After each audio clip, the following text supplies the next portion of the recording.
Malinis, handa, ligtas. Yan ay ang natatanging barangay ng Caridad, Municipality of Salcedo, Province of Eastern Samar.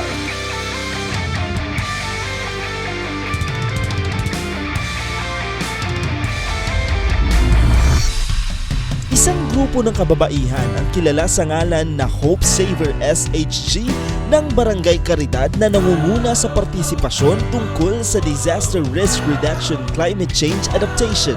Ang grupo ng kababaihang ito ay nilalayong magkaroon ng malinis, handa at ligtas na barangay kung kaya't ganoon na lamang ang kanilang pagpapahalaga sa mga inisyatibong hindi lamang ang kanilang grupo ang nakakabenepisyo kung hindi pati na rin ang buong barangay. Ako po si Charina Abillo, taga Barangay Caridad. Bali usa ko nga member hiton SHG. Hope Saver po ito namon nga ranit amon SHG. Haamon SHG miada kami DRR fund nga amo hiya iton gingagamit namon kun miada mga counterpart ton barangay. Tapos kun iton hiya bali amon iton hiya ginsarabutan nga asya talagat amon kukuhaan iton hin mga emergency. So kung pananglitan may ada mga kalamidad nga naabot, pwede kami ito nila kumuha. Maliban sa lingguhang paghuhulog ng kanilang savings ay sabay nilang pinagpaplanuhan na isagawa ang iilan sa kanilang mga inisyatibo. Coastal Cleanup Drive, paggawa ng mangrove nursery, mangrove assessment, mangrove planting, at ang pag-recycle ng mga bote upang gawing kagamitang pambahay. Ito ay tagumpay na naisa sa katuparan dahil sa pagiging handa ng mga kababaihang ito.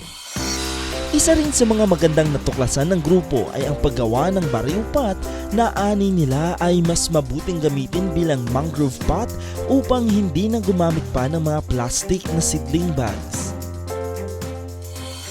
An purpose po hini ang pagtanom po han mangroves. Diri la po han mangroves pwede tanmon. Damo po nga pwede igtanom ta. Dako importansya kasi hininiya kay makakalis kita hit basura hit aton kalibungan. Darahan selopin. Kung selopin manggoda naton gamiton, dako hiya nga problema hit aton komunidad. Inihiya bali eco-friendly ba hiya. Kung diri na hiya kailangan tanggalon pa ang pots ang pagtanom. Diretso na hiya. At least kabulok niya abono pa hiya.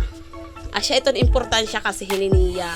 Karamihan sa mga SHG sa coastal barangays ng Salcedo at Giwan ay may partisipasyon pagdating sa DRRM CCA or Disaster Risk Reduction Climate Change Adaptation. Dahil sa isla ng Tubabao, partikular na sa Barangay Kamparang, makikita ang mataas na partisipasyon ng mga kabataan at mga nanay mula sa grupo ng self-help group pagdating sa mga DRRM CCA na inisyatibo. Isa rito ay ang mangrove assessment na pinangungunahan ng sikat sa pamamagitan ng mga orientation.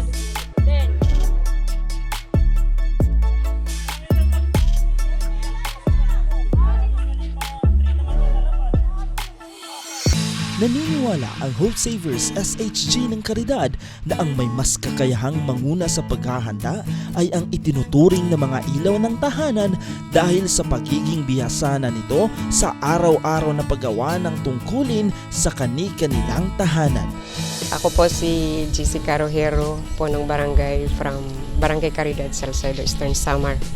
Para sa akin, napaka-importante ang partisipasyon ng mga women's or mga signang barangay. Para aware po sila pag halimbawa may mga sakuna na darating, alam na po nila kung anong gagawin. Member din po sila sa Barangay Disaster Risk Reduction Management Council. At saka alam nila ang sinasabing family preparedness. Ang mga babae kasi parang mas madali silang makapag-isip kung anong mga dapat gawin. Lalong-lalo na pagdating sa pamamahay sa bawat pamilya. Alam na nila ang mga gawain nila.